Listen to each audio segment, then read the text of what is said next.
اللہ تعالیٰ نے اس آیہ مقدسہ کے اندر ارشاد فرمایا کہ وَإِنَّكَ لَعَلَىٰ خُلُقٍ عَظِيمٍ، اے محبوب علیہ السلام بے شک ہم نے آپ کو عظیم اخلاق عطا فرمائے، آپ عظیم اخلاق پر ہیں، آپ خلق عظیم کے مالک ہیں۔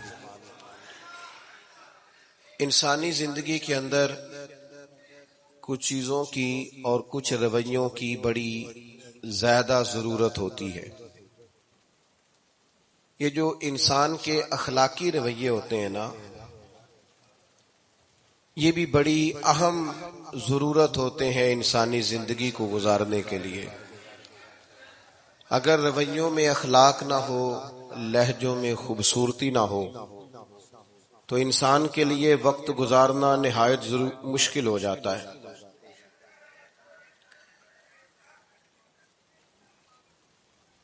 اللہ تعالیٰ آپ کو جزائے خیر دے۔ میں دوستوں سے کہتا رہتا ہوں کہ کسی کھلی جگہ پہ احباب کے لیے بندوبست کیا جائے تاکہ لوگ تکلیف کا شکار نہ ہوں۔ پیار سے آ جاتے ہیں کئی ساری جگہوں پہ، بلکہ شاید ساری جگہوں پہ اب یہی مسئلہ بنتا ہے جگہ کا، لیکن اس وقت احباب بعض اوقات توجہ نہیں کرتے، پھر مشکل بڑھ جاتی ہے۔ اب تو جیسے ہے ویسے ہی رہے گا۔ بھئی آپ بولیں تو نانا، آپ اتنا شور کریں گے تو میں بات کیسے کروں گا؟ اللہ تعالیٰ نے خیر کیا ہے، کچھ بہتری۔ اب ایک دفعہ بلند آواز سے درود شریف پڑھیں۔ الصلاۃ والسلام علیک یا رسول اللہ وعلی آلک واصحابک یا حبیب اللہ، الصلاۃ والسلام علیک یا نبی اللہ وعلی آلک واصحابک یا نور اللہ۔ عزیز دوستو، میں یہ عرض کر رہا تھا کہ اللہ تعالیٰ نے نبی پاک علیہ السلام کے اخلاق کی تعریف کی ہے۔ ہمارے زمانے میں یہ رویہ ہو گیا ہے کہ اگر اخلاق کی، کردار کی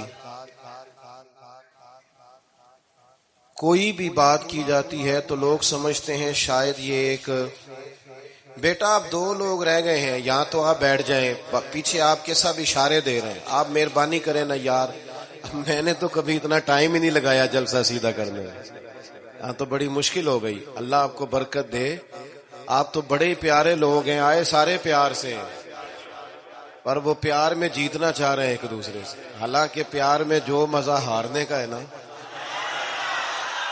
جتن جتن تے ہر کوئی کھیڈے تو ہارن کھیڈ فقیرا، جتن دا مل کوڈی پیندائی، ہارن دا مل ہیرا۔ اس میں تو قربانی دینی چاہیے، ایک دوسرے پر اظہار کرنا چاہیے، کہنا چاہیے یار آپ بیٹھ جائیں میں ذرا پیچھے چلا جاتا ہوں، یہ تو دینی ماحول ہے، اس میں تو اظہار کی ضرورت۔ بہرحال عام دام برسر مطلب ہمارے ہاں لوگ سمجھتے ہیں کہ اخلاق کی بات کی جائے تو شاید یہ بڑا عام سا سادہ سا کوئی عنوان ہے، حالانکہ یاد رکھیے گا نبی پاک علیہ السلام نے فرمایا ہے میں مکارم اخلاق کی تکمیل کرنے کے لیے دنیا میں آیا، فرمایا میں اخلاق ہی کو تو مکمل کرنے آیا۔ اور نبی پاک علیہ الصلوۃ والسلام نے اخلاقی رویوں پر بہت زیادہ زور دیا ہے۔ حضور علیہ السلام فرماتے ہیں کہ قیامت کے دن میرے سب سے زیادہ قریب وہ شخص ہوگا جس کا اخلاق زیادہ اچھا ہوگا۔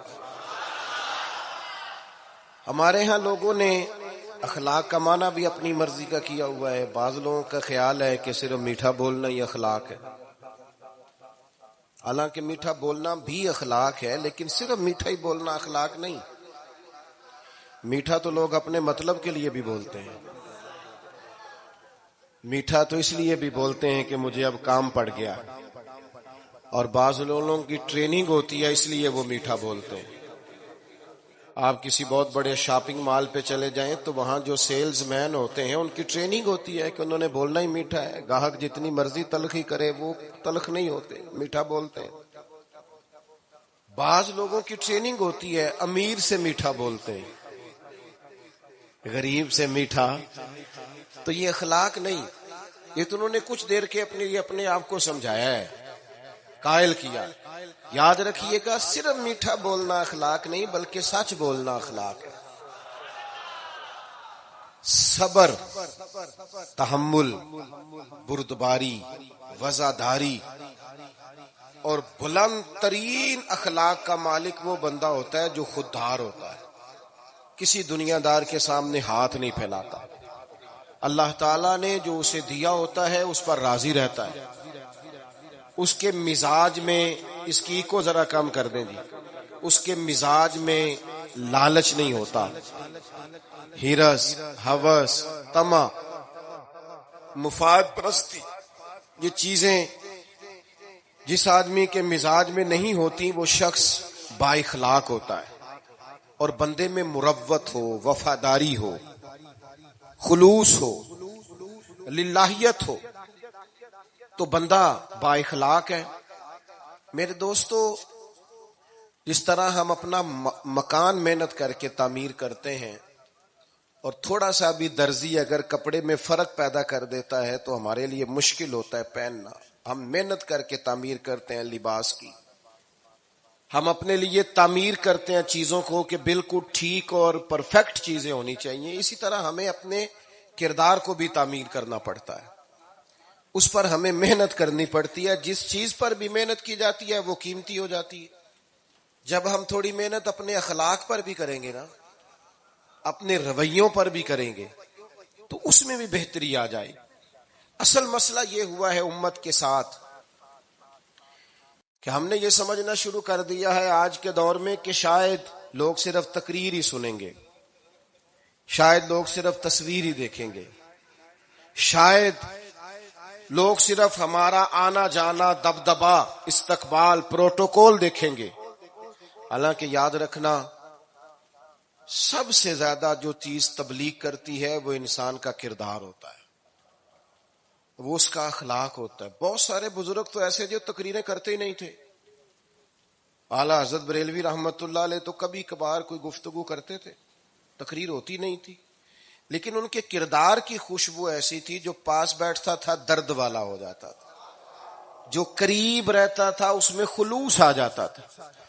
آپ جو اٹھتے بیٹھتے چلتے پھرتے کہتے ہیں اسی سے پتہ چل جاتا ہے کردار کس طرح کا ہے۔ اس کے لیے آپ کو، اور ویسے بھی امام راضی رحمت اللہ علیہ سے کسی نے کہا تھا با اخلاق کون ہوتا ہے؟ فرمایا جسے نیکیاں کرنے میں تکلف نہ کرنا پڑے، نیکی بڑی آسانی سے اس سے سرزد ہو جائے، وہ بندہ اخلاق والا ہوتا ہے۔ آسانی سے نیکی کر لے، مشکل درپیش نہ ہو، بندہ با اخلاق ہوتا ہے۔ جب جب ہمارا اخلاق اور کردار اور لب و لہجہ اور اٹھنا بیٹھنا، آپ بڑی تعریفیں کریں گھر جا کے کہ میرے استاد بڑے قابل ہیں، آپ کہیں میں بہت عالی شان پیر صاحب کا مرید ہوں، کیا بات، لیکن خدا نہ کرے بیوی کو گالی دیں تو وہ اسی وقت کہہ دے گی یہ سکھایا تجھے تیرے پیر صاحب نے، یہ استاد صاحب سے سبق پڑھ کے ہے، یہ اس تنظیم کا آدمیت۔ وہ کبھی قبول نہیں کرے گی آپ کے استاد کو، آپ کے پیر صاحب کو، آپ کی تنظیم کو، کہے گی پتہ ہے مجھے کس پانی میں، یہ سکھاتے ہیں تمہیں۔ جب تک اخلاقی رویہ بدل نہیں جاتا، آپ کہیں میں بڑی محافل کراتا ہوں، میں بہت بڑا آدمی ہوں، اور میں بڑے دینی کام کرتا ہوں، اور میں اپنے اوپر لیبل رکھتا ہوں، لیکن آپ کا دوستوں کے ساتھ اٹھنے بیٹھنے میں حلال حرام کی تمیز میں ہی کوئی خیال نہ ہو تو کوئی نہیں مانے گا آپ کی بات۔ ہمارے ہاں سنت شریعت کا بھی ہم نے اپنی مرضی کا نام رکھ لیا ہے نا۔ میں نے الحمدللہ زندگی میں داڑھی نہیں کٹوائی، مجھے کبھی خط بھی نہیں کرانا پڑا، شروع سے رکھی ہے، اور امامہ تو اب ایسے محسوس ہوتا ہے طبیعت کا حصہ بن گیا ہے۔ یہ عظیم سنتیں ہیں رسول پاک کی۔ میری طرح کے ایسے لوگ بھی پہن لے جو بالکل خوبصورت نہیں ہوتے تو داڑھی پگڑی سے وہ بھی کبھی کبھی اچھے لگنے لگ جاتے ہیں، لیکن صرف داڑھی اور پگڑی حضور کی سنت نہیں، یہ بھی آپ نے سچ غور کرنا ہے اس پر بھی۔ صرف دین کا لباس پہننا ہی حضور کا طریقہ نہیں، اخلاق اور کردار کو سمجھیں۔ حضور کی جو سنت سب سے پہلے لوگوں میں معروف ہوئی تھی، جس سے تعارف ہوا تھا، وہ تو صادق اور امین ہونا ہے۔ او بھائی سچ بولنا بھی تو حضور کی سنت ہے نا، دیانت دار رہنا بھی تو نبی پاک کا طریقہ ہے نا۔ آپ صرف ایک مخصوص لباس پہن لیں فقط، اور باقی چیزوں سے آپ آزاد ہو جائیں گے۔ ہو سکتا، میں اکثر کہتا ہوں کہ مسواک لے کر دانت صاف کرنا بھی حضور کی سنت ہے اور دل صاف رکھنا بھی حضور کی سنت ہے. صرف مسواک والی سنت پہ غور ہے. ترمذی میں حدیث ہے، حضور علیہ السلام نے فرمایا اے انس ہے میرے بیٹے، تم سے ہو سکے تو صبح اس حال میں کرنا کہ تمہارے دل میں کسی کا بغض نہ ہو. اور حضور فرمانے لگے یہ میری سنت ہے. صبح اٹھتے ہی پہلے دل کو ٹٹولنا، اس میں کسی کے لیے عداوت نہ. اخلاقی رویوں پر توجہ دینے کی ضرورت.